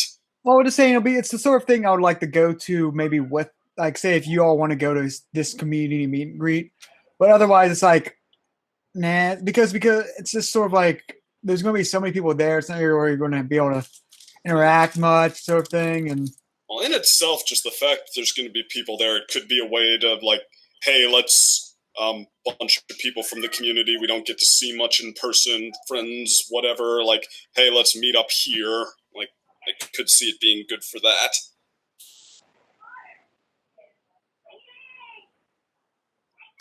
But anyway, so yeah, put that in the we'll play it as we go, but maybe sort of thing. Yeah. Okay, so have dinner at 6:30 and make it a long dinner maybe, but also consider these panels. Okay, let me see. 2D versus 3D ponies, the final chapter. Bronies United against bullying, operatic ship fic. Does that speak to anybody more than it speaks to me? I mean, the ship fic one, like, it'd be a part of like creating a new card, which that's fun talking about that card game, but that's really it. Okay, so promo card. Right. The event is speaking to me. What's it say? Do tell! You're gay. Aw. Okay, let's play Jackbox After Dark Edition. I don't know what Jackbox is. Anybody want to help me out there? Yeah, well, it's a like over 21 game, so there's that. But it's like playing like trivia games in which like multiple people can participate using like their cell phones in order to be like controllers for like them answering trivia or doing like art things. Like, it's a pretty interactive experience. Second opinion. Well, I have a lousy little Android phone, so that might not be my thing. But still, After Dark Edition sounds promising. Does anybody have a desire to go to that one? Wait, what? Let's play Jackbox After Dark Edition. Does that speak to anybody? It's neutral. Like, it depends how I feel how busy I am at the event, because actually a lot of the chaos-based panels, especially when you get later, I'm more interested in. But it's just like, I don't know really much about Jackbox, and it's like, So that's what I say. I'm not against, but I'm not. It depends how free I am. Okay, and I feel like when it's getting later in the day too, like that's when friend groups, like, a lot of the time start just get like, okay, slowing down a little, to like get into more hangout mode, like finding one or two things to do to just have some fun for the night. So I could see this being a time where we're getting a little looser about stepping in and out of stuff and doing whatever. Until it gets really late and then we find the really fun party stuff to do. Like Bronypalooza, 3-night, 16-hour concert, which I know nothing about. I don't know. Is that as fun as they seem to be trying to make it sound? From what I've seen in photos, it seems it's going to be a blast. And also bring earplugs. That's Yeah. Okay, so that's probably beating out Honey Heist. Actually, I'm gonna go grab earplugs now and put it next to my stuff. Okay, so Bronypalooza looks promising. So we'll be doing some maybe stuff, eating some dinner, hanging out, whatever, until Bronypalooza stops, and then. Well, the thing is, Bronypalooza doesn't really stop until it goes for hours. Yeah, until it starts. I stand corrected. Oh. So okay, so we'll at least be attending a chunk of that, and I feel like 9 o'clock is when the things that potentially get me to step out start happening. Cosplay combat, pony super fight combat. I feel like Grunkle Stan right now. You know what I like. Fight, fight, fight, fight. But, okay, cosplay combat, dressed up, nowhere to go, put your cosplay to the test and fight with and against. Well, I am technically in an action game, and second opinion, the character does have in-canon weapons, so maybe I could participate in that, but yeah, probably not. Let's see. I don't know. Like that's the cosplay combat is basically I describe as I'll go there and see how it starts and actually see what it involves, and then I'll decide if I want to stay. Okay. Pony super fight, epic horse battle. The description makes that sound a little more lukewarm for me than I would have thought. Laugh along as your ponies go head to head to see who reigns supreme in a live MLP themed game of super fight. Is that like what followed up to Fighting is Magic? Is that game they came up with, or what is it?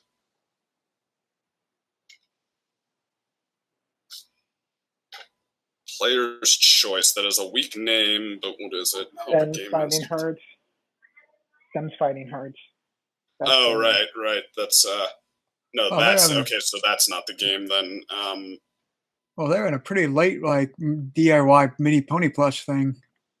Huh. Okay, so some dim maybes there, it's sounding like, and then some more autograph sessions, and then We Be Goblins, Pyromaniac Goblins, Pathfinder game, Don't Deal with Dragons.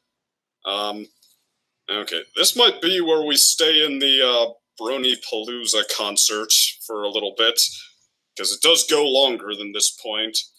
Friendship is Magic the Gathering. Okay, we already talked about that. First, starting a fan project. I feel like I've gotten my crash course on that 10 times over, so no thank you. Horse Famous After Dark. Oh, now here's where I want to meet Jesse, AC Race Best, and Saber Spark. Answering questions. Well, okay. Then again, answering questions they can't be asked in daylight. I feel like that could be an invitation for people to take things too far. I mean, I don't know. How do people feel about this one? Which one is it? Horse Famous After Dark at 11:30. Jesse Nowak, AC Race Best, and Saber Spark answer questions they can't be asked in the daylight, which, okay, if that's all the guidelines there are to it, I feel like that could be a potentially awkward one. Like, I don't know. How do you guys feel? For what? For which one? Horse Famous After Dark at 11:30. Ooh, that would be. Ooh, spicy. This one actually is one of my. I would say I'm definitely want to try to attend. Mm-hmm. I mean, I might leave if it turned out to be meh, but it definitely caught my. That's why I say a lot of the chaos themed events are more interesting. Okay. Just gotta love chaos. But... Chaos is a wonderful, wonderful thing. And then we have So What Else Is On, about what lies ahead for the next decade of cartoons, which is kind of vague, and fan projects. The importance of fan fiction after the series ends. Yeah, that's gonna be like a sad one. It's just like, I know this is the last Bronycon, but we gotta reiterate the importance of fan fiction now more than ever. It continues on the legacy of the series. Well, so what? Sorry, go ahead. Like I was going to say, it does not mean that it's the end of this universe. It means that our spin-off universes can continue off where they left off, even if some of them might be nonsensical, even if some of them might have some out-of-character moments for some of the normal people who watch it. it still means like it's still heavy in our hearts, and we're trying to continue on it. It shows how much we love and admire the show. So come on, men, let us continue with our pens into battle. Yeah, it's going to take some more fan content for probably a year or two before the fans start to truly feel resolved on Gen 4. That aside, Well, so what honestly, else is on? I honestly don't feel like fans will get resolved with Gen 4 until like we actually see and feel what Gen 5 is. That's about the time I think we'll be either deciding to like sort of move on or end it, or just possibly give the new show a try. Yeah. And heck, maybe it'll be like an in the same universe sort of thing, spin-off. Maybe they'll connect it in some way. I don't know. There's a lot of ways they could go. No point in speculating. But Yeah, all right, how about? Okay. No, see, my main idea is I think they're going to try to make it separate, just sort of reboot it thing. However, if it does not go well, they absolutely are going to make a spin-off or continue the Gen 4. It's like they'll go back there if they have to, but they'll probably try to differentiate right now. Yeah. Mm-hmm. I could see it being like one of those spin-offs that's ostensibly connected, but like in the way that Dario was connected to Beavis and Butthead or something like that. Like, let's not lean on our connections to the old thing to make the new thing work. Like maybe like let's talk about like the Student 6. I mean, hey, come on. It could be, but I mean, it still does have to be pony related. That would be a daring direction, if nothing else. No, I mean it still would be pony related with Sandbar. Well, okay, that is true. Which, hey, a young pony and his best friend of mysterious creatures, but okay, if they're going to call it My Little Pony, they would definitely have to make Sandbar the main character, which is an interesting proposition. Yes, My Little Pony and his group of amazing creatures. Alright, so that aside, there's what else is on, which I guess could give us some ideas for what to do in this group after the pony show ends, but we do already have ideas. But let me cut to the chase on this. Do any of these sound like they're going to take our interest away from the Noah King? Well, I don't know if he goes by Noah King anymore, but from the Jesse AC Race Best panel thing. Oh yeah, that's actually a lot of these events aren't bad, but like when you put it like that, it's like they're like the Horse Famous After Dark just feels like it will be a gem of a panel. So okay, so by far our first choice with a couple of vaguely possible backups if it were to somehow not work out. All right, and that leaves us with a couple of late night stuff. Daughter, if we're not feeling like bed by then, which we may well be. Random Pony Generator, Daughter of Discord, the prequels, Distant Worlds writing for non-MLP settings, Tavern, Pearlesque Finale, Grin. I'm going to start looking through what they are, but do any of these strike anyone as worth doing? The Tavern one might be. Oh, it's 12:45. I was like reading it. I was like, wait a second, at 11:30. Then it goes to 12. I thought it went at like 11:45. I was like, wait. It's like because like I was reading a Horse Famous After Dark on first. I thought it was like from 11:30. Then the next thing started at like 11:45. I was like, wait a second, that doesn't add up.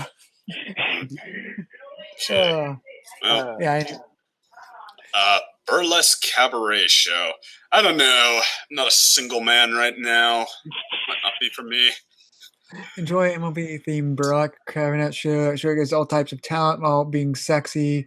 Being a positive energy and love because all equal and beautiful at Tavern.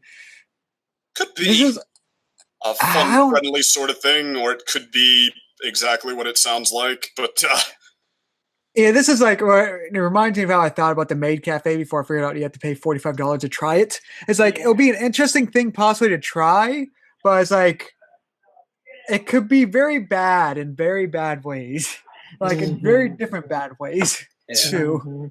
At least it doesn't say it costs money, but yeah, I could see this being many things. I'll just stop at that. But I don't know, maybe it'll be worth looking in on, and you can always just leave if it turns out to be what we're afraid of. Okay, fanfic writers advising. Okay, I'm still not a fanfic guy. Step in if you are, but yeah. Watch the world premiere of new animated shorts from the cast and crew of Bride of Discord and Daughter of Discord. Okay, I don't know. I mean, I'm relatively lukewarm on the rest of these last few. Does anybody want to nominate one as something that should happen? I mean, Star at like 12:45 is the only one I have any remote interest in. That's really it. The Distant Worlds writing for non-MLP settings, but then again, you're non-fan fiction, so it's kind of like it's a dead zone for you. All right. So after the let me see. I'm just reading after that the one. Horse Famous After Dark thing ends. Okay, we have a couple of dim maybes as opposed to going to bed. Oh, wait, there's also, actually, Grin maybe doesn't sound so bad, a mystery of what's making ponies perish, so we get to do a little group participation horror story. I don't know if it's an RPG per se, but I don't know. Well, like I said, also remember that at the same time, this is where Bronypalooza is going on. Mm-hmm. So, yeah. So maybe step out for Horse Famous, but otherwise, lots of dim maybes. Yeah, like, and also Grin is also featured for Friday night as well as the last thing. Okay, so it feels like Bronypalooza with exactly one event that we must step out for, and the others maybe if we feel like it. And that takes us into Sunday. Oh my god! And I'm just going to ignore autograph sessions altogether now, because if you hadn't gotten yours by this point, then mention them, but let's go down them. Let's see. My Little Pony Family Feud joined 10 lucky audience members. Okay, Family Feud is one of those game shows that I actually can enjoy watching. So I feel like if we step into that and myself or any of us gets picked as one of the 10 lucky audience members, heck, maybe Family Feud, they'll go for groups of people, maybe we'd have a chance. But yeah, ostensibly, I would be interested in staying around for that. If nobody we know gets picked, then I feel like we could at least stay for 20 minutes, however long, until the comedy where it starts to wear thin, and then maybe step out for something. How do you guys feel? At very least, I want to try to get picked. So I mean, like if I was there, I would definitely go with My Little Family Feud. I mean, I'm already great at My Little Millionaire, so My Little Family Feud is I'm a game show nut. Give me any game show. If you let me participate, I would definitely win first prize. But unfortunately, I'm not going to the convention, so it's I'm supporting your desire to win on this second opinion. You better win if you get selected. All right. Yeah, I'm going to try to go to that too. My family is going to win. I'm going to make you an offer you can't refuse. You are going to let my family win. Go ahead. Sorry. Like I said, okay. Yeah, of all those events and autograph sessions, I feel that the Family Feud is the easiest to enjoy, the best of those for the 10 o'clock ones. Yeah, and other than RPGs and autographs and more meet and greets with people I don't know that well, the one thing that stands out to me is the Beat Saber tournament. I was just about to bring that up. Yeah, music battle for saber-wielding supremacy. That all sounds very well and good. My only thing is, I don't know what that actually means. Okay. Beat him at what? Dance Revolution? Oh, no. Beat Saber is, it's a VR game where, you're sort of, destroying objects to the beat sort of thing. You're, have a lightsaber that you see, then you're, cutting through different shapes and different, It's supposed to be really fun. Like I said, the main issue I have with this is, it sounds cool. I don't really want to share a VR headset with someone that's been used by 200 other people at a convention. Yeah. I mean, this isn't a game I know particularly. I mean, I know what kind of game that is. I feel like that's an invitation for me to find out how bad I am at that game. Which it's the most popular VR game right now. Okay, so what are you saying, should Carlos? that be our backup to the Family Feud? No, I was gonna try to explain Beat Saber, but you already were explaining it, so yeah. Yeah. So should that be our backup to the Family Feud, maybe? Yeah, that's probably the only thing worthy of a backup. Yeah, backup with the air quotes, because I I don't think there's any way we're not going to Family Feud of those. Alrighty then. It's like saying like the Jackbox is the only other competitor in that it's like with like the MLP crew and the community guests, but that's just Jackbox again, and this is like the third time and like the third day in a row that Jackbox been mentioned. So yeah, and not even after dark. Yeah. Okay. What is Cosmo Cap? All right. So skipping ahead to past the time that the Family Feud is going to take. Heroes of Equest, and I'm assuming that's short for Equestria. Well, also, just going before then, like there is another club event. I mean, MLC. I mean, Little Kids event, which is the love songs with Princess Cadence, and then there's more Ponies Pathfinders. And then there's another session of the guided painting with Cosmo Cat. Yeah. So skipping past the stuff that Family Feud is going to cover, like I said, unless anybody really wants to talk about those. I wasn't coughing in like retort. I was coughing because I had something in my throat. Just to be clear there. I believe you. But all right. So picking, where were we? Heroes of Equestria, Final Advent, Keep Calm and Kill the Princesses. Has that been a thing until now? Yeah. I mean, it's happened before. I mean, within this group of people, has that been something that? Yes, we must feel. I think pretty much all of those for our group. Pretty much all of the like board games. I say board games like games like that. Like the general consensus is some of them are cool, but none of them are really worth the time for us to be on. Just check them out and see what the heck it is. That seems to be like the universal thing. If I'm reading it right, is that so for everyone? Yeah, I'm definitely not interested in these two right now. Alrighty then. Acting trebles. Break into song and dance now and again. Discuss the art of singing. And I have a minor in acting. I feel like I don't need another class to establish that I'm mediocre at best and horrible at worst. Learn how to change your lifestyle to become a healthier and fitter.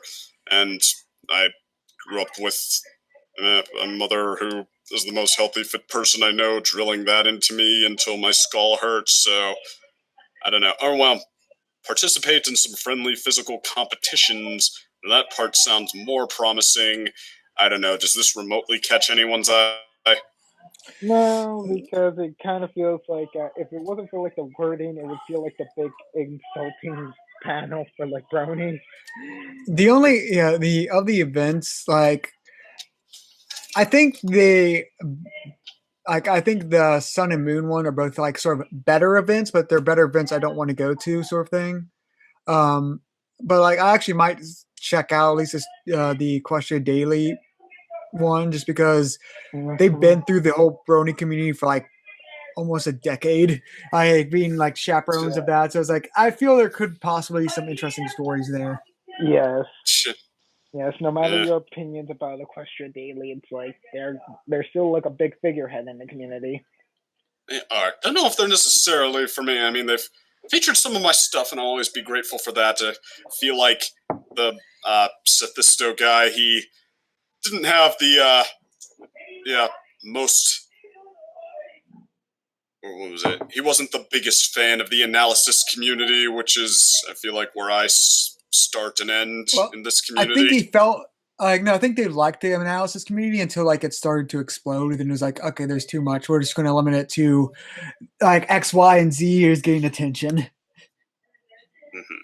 Yeah, that seems like that went because like they actually were pretty decent at first, like posting like in the I think it's the nightly roundup. They would often, if you post like analysis or something like that, but and then it just got to where like there's too many, and you could even videos that are deserving of like Equestria Daily, like nightly roundup posts or something like that, like a big project event, like they just didn't get posted just because there's too much. Yeah.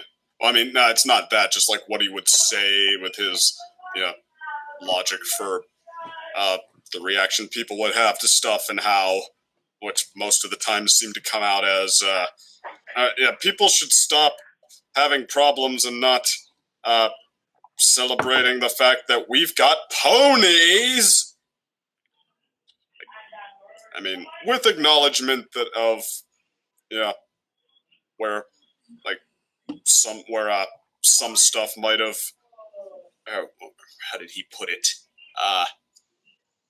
With how, like, some writers might not have fully understood the kind of project they were signing up for and some such. I mean, I'll give him credit for trying to go the fair and balanced route. It just seemed like his take on it wasn't really my own, so, which, and granted, difference of opinion is fine. I'm just, like, not sure how much, how do I put it? Not sure how much, crossover interest there is there, or is going to be there. But then again, I could certainly be persuaded to stick around and see, so... I just noticed, like, a little bit ways in, like, 12:30, there's apparently going to be a Pokemon Ultra Sun and Ultra Moon tournament. And that's... Oh my god. I really gotta finish my moon game. No. This is Ultra Sun and Ultra Moon. I know, that's what I'm saying. Like, I still gotta, like, I was like, I really do gotta. It's like one of those things, like, I really got to, because I got most of my team ready. Just gotta start leveling up. It's like 1 and 2. So it's like. I only even just found out the correct way to play competitive Pokemon courtesy of False Swipe Gaming, and I feel like I would have I don't even have Sun and Moon yet. I took to only sometimes buying Pokemon games after how many I have and how much money I would still have to continue paying on that. So I might not be up for a Pokemon tournament just at the moment.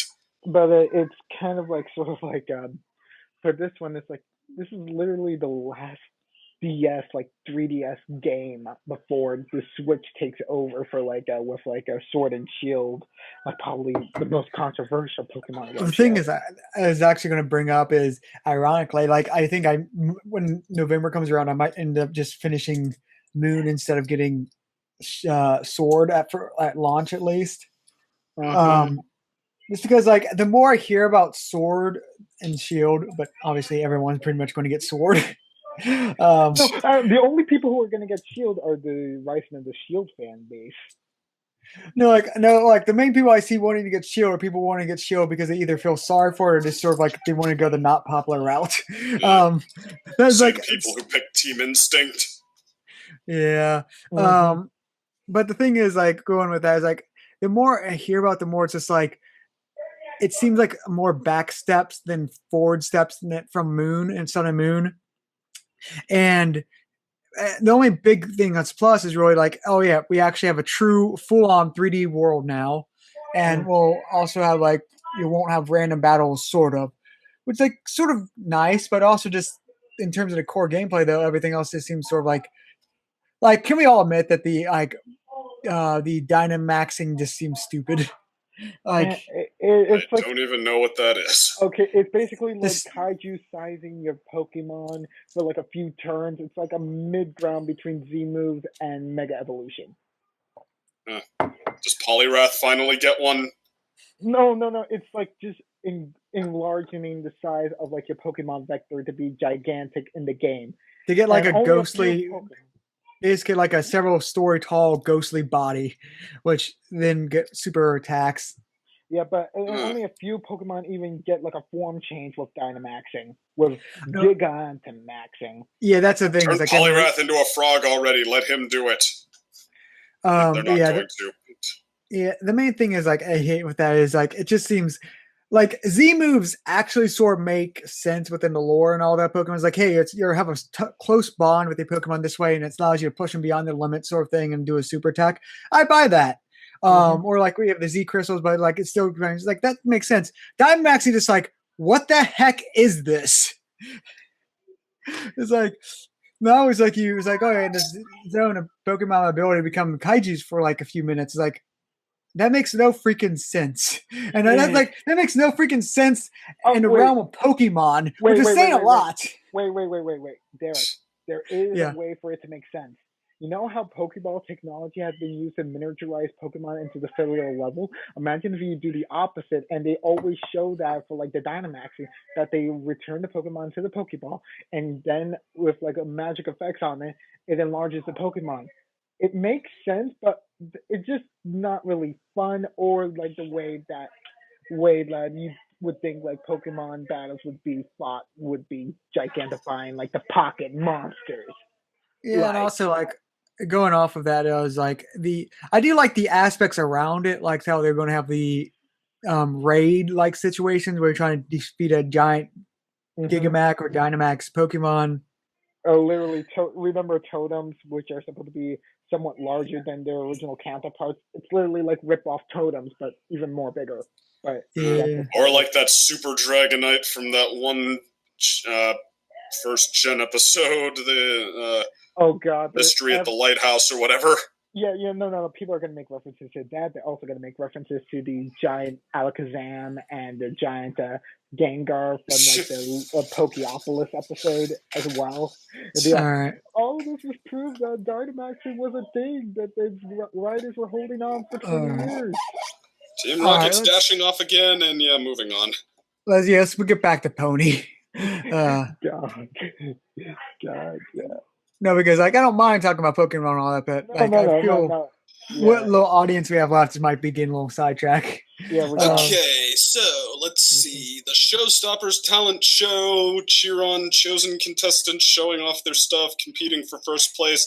Sounds all well and good, but it's kind of vague. Like, who gets chosen? Have they already been chosen? What made them chosen? Are they good at stuff? I'll put a pin in that one and see what else is around it, because it could be really actually. It could be like the Family Feud thing. Like it seems like a generally good one, but like I want to see what else is. Yeah. Feel out what else is around. Oh yeah, another community meet and greet. Does anyone like Lost Narrator, Magpie Pony, Oba Scribbler, or Minty Root? I don't know.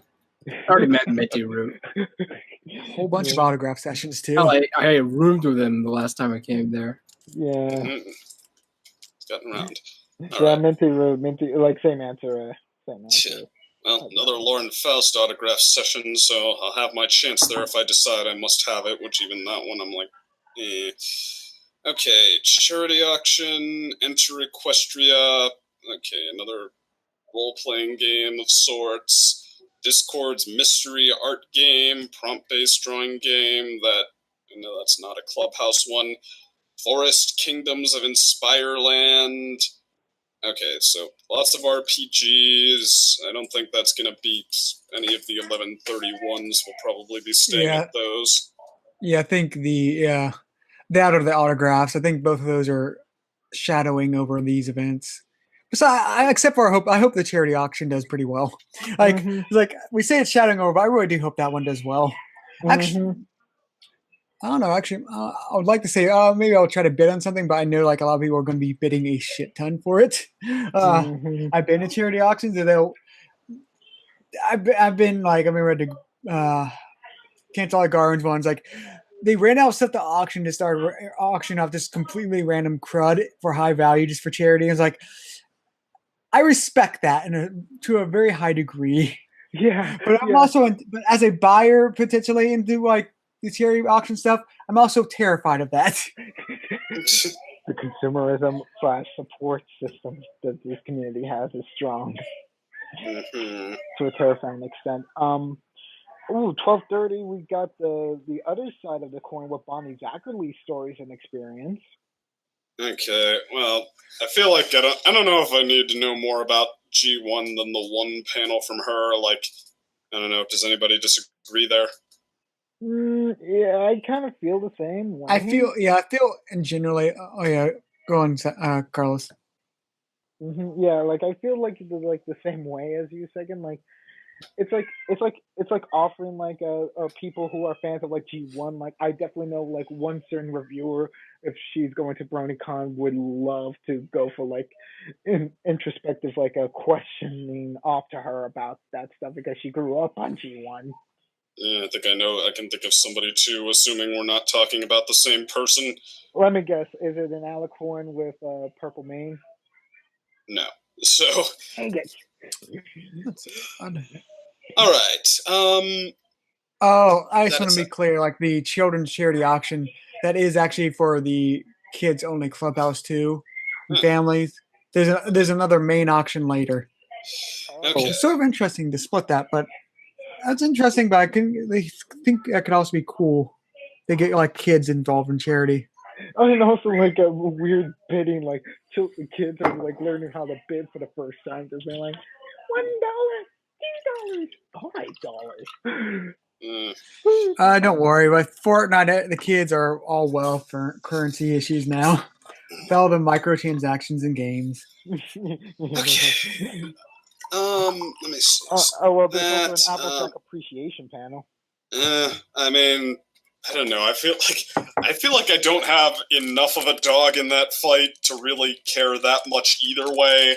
Like, Applejack to me is a pony who had like just as much good qualities and just as much potential as any of the others, and then trailed off for a couple seasons there because the writers outsmarted themselves by getting too into that rule of thumb criticism about how flaws equals interesting, and then they didn't anymore, and now Applejack is written roughly the same way that all of the other ones are, that either the new writers have an idea for her or they don't. So, I don't know. Does anybody have more of a dog in that fight than I do? I'm kind of on the camp of Applejack. It's kind of like my second least favorite of the main six. So, yeah, I'm in the meh camp as well. Okay, so probably not there. How about Ask the Brony Psychologist? I'm gonna give that a hard pass. Does anybody want to fight me? No. I think let me see, is there events before? No, because So, yeah, we'll be coming out of the Showstoppers talent show and or the meet and greet. So means that goes to like 1. I'm just trying to make sure of things. Because I was going to say that might be under if I get bored in the art gallery, might go there sort of thing. But yeah, like I'll be in the talent show. So it's like, yeah, that's full on pass. Okay, so 12:30 might be a good time to get lunch. Lovely. Well, yeah, if you're bored with the talent show. I was just say the talent show. The talent show goes until 12:30, doesn't it? Or am I wrong? It goes to like. It goes to 1. You're right. Okay, so is there anything to step into at 1? Community guest and meet and greet. It's the same one as yesterday. Just go over there, just for listeners. There's another Bronycon 27/7, another Honey Heist, and another Weeby Goblins. Yep, and lots of autograph sessions. Britt McKillip, Gabriel Brown, Michelle Kraber, or is it? No, I think it's Kraber. And Rebecca Swashett. Mm-hmm. That's the one I have no idea. That's Sunset Shimmer, isn't it? Yeah, Sunset Shimmer / Twilight Singing Voice. Okay, so I mean, again, I don't need to blow a ton of money on autographs for I like these people very much. It's not even anything personal there. There are a lot of writers, directors I like and respect who I would not pay $20 bucks for an autograph for, partly because I am kind of a poor person. I'm in grad school to be a teacher right now. I'm a poor person. Honey Heist, Mission Impossible. I mean, you guys have probably already talked to death about that, so I don't know. Are any of them stuff that you have to go to? No, nothing over here. Okay, so maybe this is the time to get lunch. Yeah. Well, I said this is I guess from 1 to 1:30, like after like the talent show, because I feel the talent show like it has a potential to keep us interested for an hour and a half, but if not, like would probably just leave early, then catch lunch and look over other stuff. Mm-hmm. Yeah, because I think the thing we should go back to would be like the Grand Galloping Gala, a retrospective. Where was that? 1:45 at the Sun Hall. Okay, where past and present cast members. We haven't done the charity auction yet. Oh, that. We were just going through 1, so all the big row of autograph sessions. If I still have any money left by this point, I'll talk about that one. Story Factory. Oh no, wait, it's a clubhouse. It's okay. Never mind. Let's see. So, all right, the 145 Grand Galloping Gala. We still have the 130. Oh, the Yeah, we have the mini pony plush. Anybody want to spend $10 to make their own pony plushie? Yeah, that is an event I do plan on going, like I mentioned before, but like I'll probably hopefully have done that event before then at this point. Mm-hmm. Okay then. And then also the charity auction, which I feel I'll go to unless I really did miss the DIY pony plushie thing. It's like, and I'm very desperate at that point. But yeah, I like to at least attend the charity auction, but I might end up leaving if it just becomes obvious that there's no way in heck I'll ever get anything there. It's like, yeah. Okay. So there's that. Let's see. Then perhaps the Grand Galloping Gala retrospective, which just cover the charity auction. It's 2 hours long. Making the Grand Galloping Gala the best night of Bronycon ever. So that's a possibility.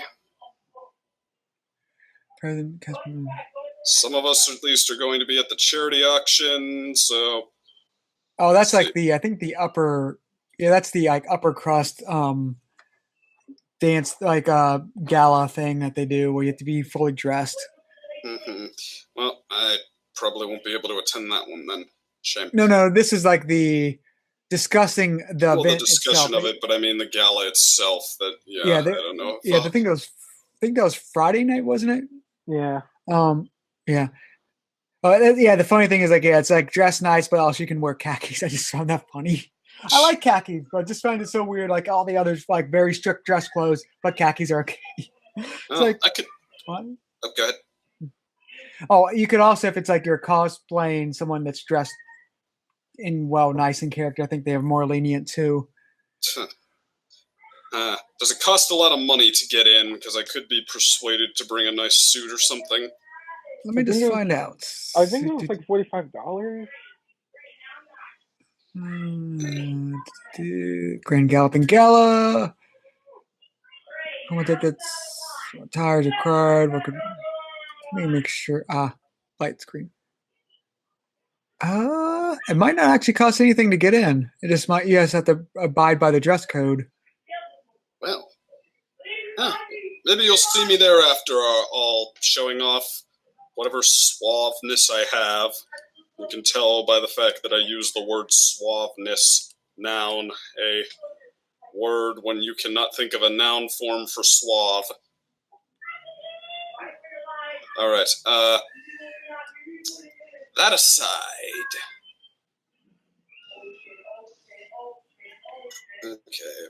What do we got next? A lot of autograph sessions and RPGs and swap meets, newly found friends. A showcasing of like the My Little Pony and the Sim series, like the newest episode and such. Yeah. But and then I think them's writing words. And then I think them's writing words. I'm not sure, but I think it has like the writer behind the them's fighting herds. No, going over the fanfics or. No. It's just a pun. I would have told you if it was from the Them's Fighting Herds crowd. No, they're just using. Yeah, you think they would be hosting that though, just because they are there at the event. We know that. It's like a Them's Fighting Words. It's like no, we just replaced the fighting with writing, not to confuse anyone with like the actual game. Oh, they know they can't trademark their stuff, so they're taking advantage. Bronycon's taking advantage of that. Dun. Mm-hmm. And nothing jumping out at me out of these last few. I mean, maybe if like one of those tabletop games or something catches on with us, like we'd decide we want to do one of them. But otherwise, it's not until 3 like Crazy Horse Asians sounds kind of interesting. 4 Asian bronies talk about how bronying happens in Southeast Asia, what their experience over there with it has been, and all of the above. Yeah, that seems like pretty awesome for a cultural exchange.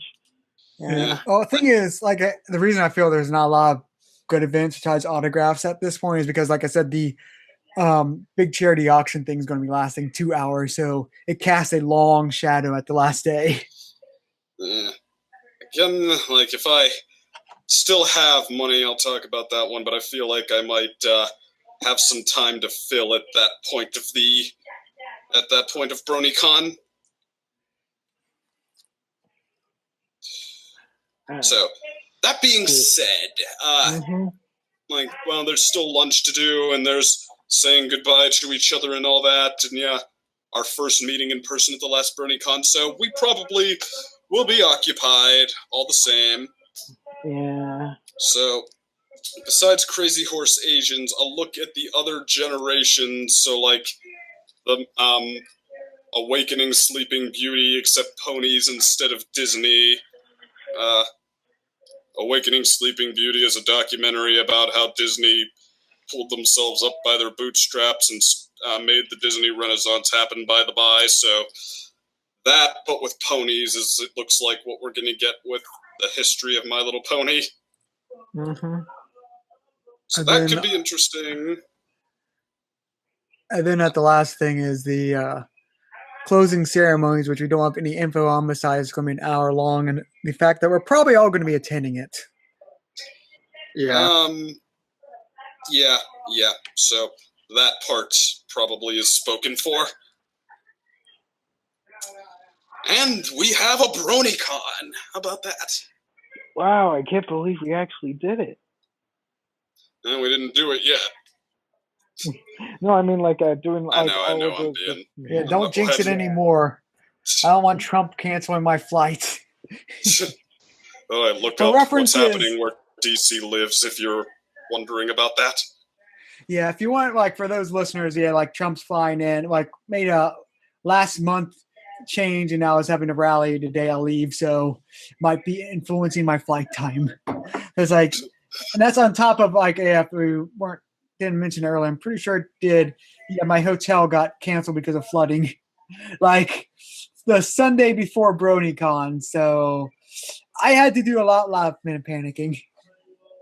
Our final order of business is to panic. CMCs. All right, but I guess with that said, any other thoughts before we head out for the Bronycon discussion thing? Not really. Looking forward to seeing you guys there and to Skyping in Gator, making sure he's part of the. He's there in spirit as well. Yeah. Yep. This will be fun. Yeah, Finn scripted on the move, on tour. Our next destination is Bronycon 2019. I've got 2 tickets to Bronycon. Won't you pack your bags? We'll leave it done. I've got 2 tickets to Bronycon. I've got 2 tickets to Bronycon. Okay, I'm going to scratch the whistling solo and call this show to a close. All right. See you next. Well, eventually. We have more reacts to actually get back to because this show is starting back up on Bronycon weekend. That's right. But that means... But that does mean we're not going to be doing it on time. Yeah. Like, we'll, at some off hour or late at night, whatever, we'll look it up on some laptop somebody brought and give you the first ever live in-person live action in-person reaction when we're all together. Yeah, that might be something to consider. Yeah, that would be sick. That would be sick. And like, just place me in like in the middle and just be like, oh, we have you, Tony Avatar, here to represent you in spirit. This is not me here to creep you in the all, but just you are here in your own way. I do have the microphones. Bada boom. I'll bring the camera. I have a camera and microphones. I'm bringing my microphone too. They'll bring the camera. Actually, ironically, the main microphone thing I have is a lav mic, which I guess wouldn't really work, but I'll make it work. Anyway, I guess see y'all then and head off. Go long.